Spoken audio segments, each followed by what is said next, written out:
Okay, for this next example, here we're asked to find not just rational zeros, but the real zeros of this third degree polynomial.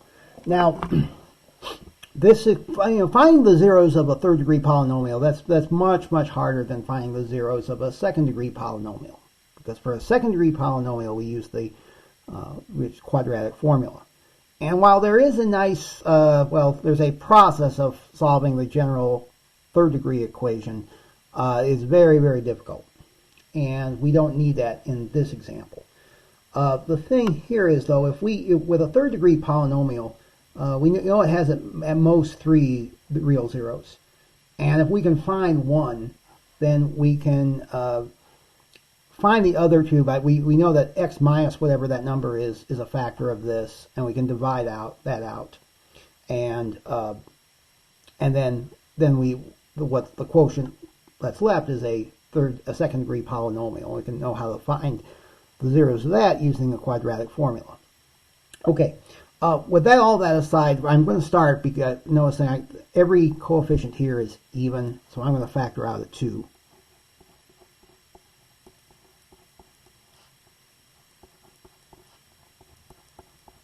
Okay, and I'm just going to try, it'll be sufficient, we would say, it's sufficient to find the zeros of this polynomial, x cubed minus 2x squared minus 7x plus 14. Okay, now, reason for that is, of course, this polynomial and this polynomial will have the same zeros. So now for the potential rational zeros,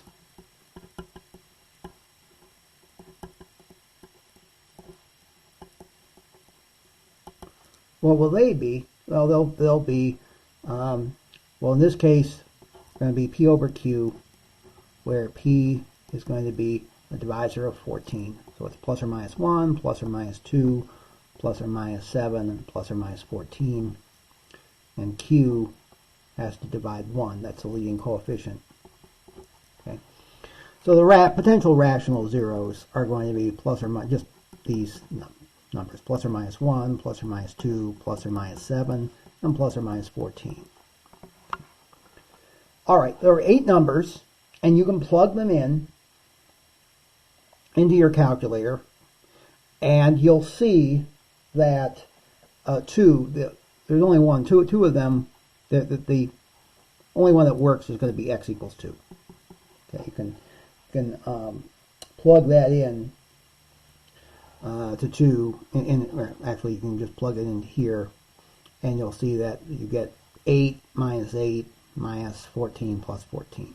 Okay, so that's going to be at least one of. Now, suppose we didn't know what the others were. Well, this means that x minus 2 is a factor. So that x minus 2 divides g of x in this case. And now we can use long division or synthetic division to find what the quotient will be. So we'll just use long division.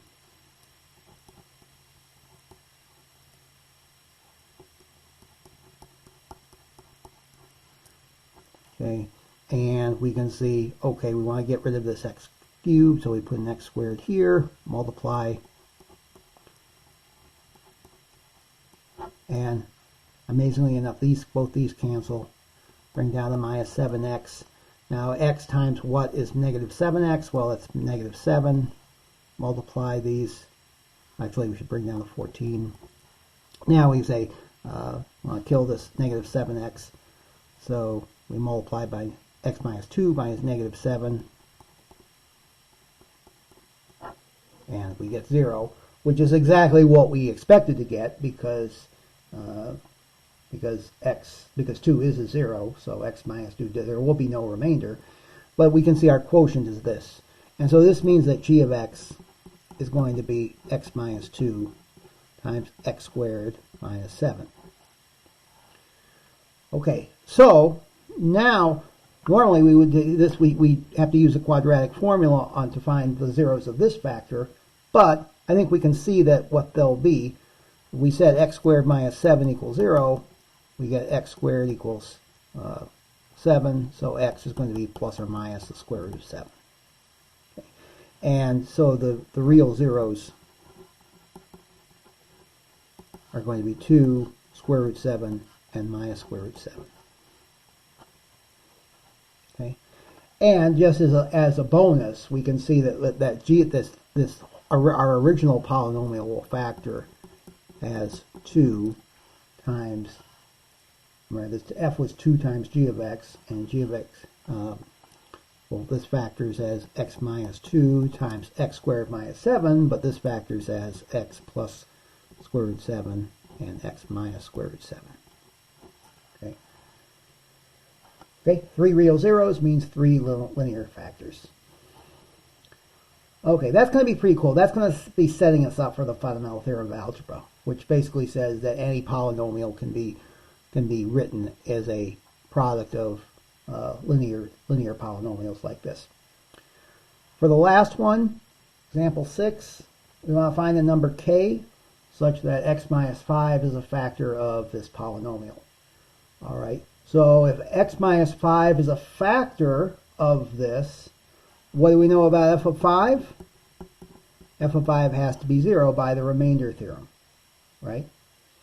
If x minus 5, we know that f of 5 is the remainder when f of x is divided by x minus 5, and because x minus 5 is a factor, the remainder is 0. But what's f of 5? If we plug 5 into here, that we get 5 cubed minus k times 5 squared plus k times 5 plus 15 equals 0. So this is 125 minus 25k plus 5k plus 15 equals 0. This will be collect like terms. 125 and 15 is 140. Negative 25k plus 5k is negative 20k. Can add 20k. Well, we can add one or subtract 140 from both sides and divide by negative 20, and so k is 7. Okay. All right. So almost all the homework problems you'll see on my math lab are going to be like these examples, and you might want to watch these videos over again just to get the flavor of this. The important thing is this whole idea of factors and remainders and how they're connected. Right, so use this. Hopefully this will be helpful, and contact me if you have any questions.